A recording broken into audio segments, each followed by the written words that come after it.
How Unclear Roles by Ownership trains employees to hesitate. Hi, my name is Amit Gaglani. I'm a healthcare entrepreneur, and I've had the success and fortune of creating a company and being able to sell it a long time ago through a lot of administrative training and management. So now I bring that to the table and putting systems into my clients' practices and helping them achieve the practice of their dreams. Every business owner wants employees that take initiative. And business owners quite often get frustrated when they see employees not doing something. And it could be little things like they don't see the wrapper on the floor, they just leave it and walk by it, where you see everything. They'll see people waiting in the waiting room when the physical therapist has, let's say, patients that they're not busy, or physicians will get frustrated because they have nobody that they're in the middle of treating, but yet people in the waiting room. Same thing. The idea is we all think as business owners, hey, our people should be busy, our people should be busy.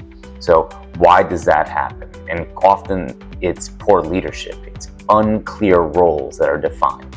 As owners, we're usually the person that everybody goes to for the key decision-making responsibilities. Everything that has to be done, the owner kind of knows how to do everything, and they do everything. And the other employees, sometimes they follow suit and they follow what the owner is doing. Other times they think, hey, the owner's taking care of it. That's the owner's business. It's the owner's responsibility. He'll take it. I'm just here to treat patients. I don't want to do any of the extra stuff. Once again, that's a leadership issue. That's not an employee issue. A lot of times as owners, we want to blame the employees for not taking the initiative. But we, as owners, are not setting the standards of our expectations. And we may set expectations, but we have no way of monitoring it. So if you have no way of monitoring it, how can the employee know if they're doing a good job or a bad job? As owners, we often become the bottlenecks for our own businesses. If we're not around, certain things just don't get done. And because we make it a system where everybody's used to coming to us and we have to solve it. So if you go on vacation for a couple of weeks, those things don't get solved. They kind of just get left unless your staff is actually giving you a call all the time and asking you once again to solve it. Once again, we are the bottleneck, not the staff. So how do we get around this? How do we set clear roles? Well, you have responsibilities and you have ownership.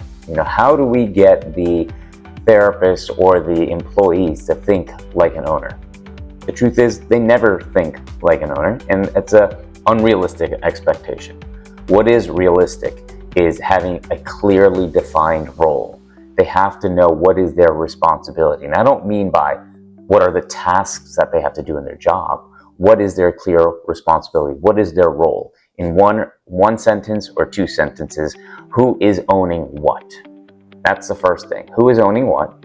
The second thing is, how do you staticize it or how do you monitor it? What objective tool do you have to monitor whether that person is doing that job?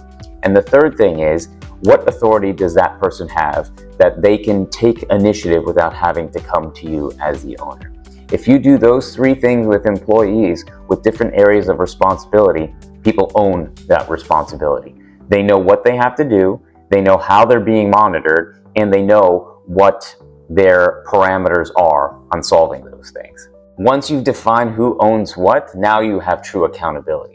Now, if something isn't being done right, you can go to the person who owns that area and talk about accountability. And you can show measuring tools or statistics or KPIs that you have that monitor them, that if they're not in the range that you want.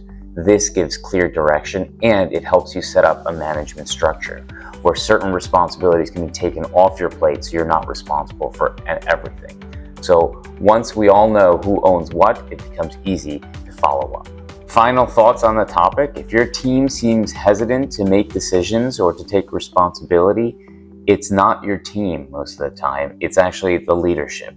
The leadership has set up unclear, or they're not clear on their roles that they've given to their employees, and the roles and the employees themselves don't know what is expected.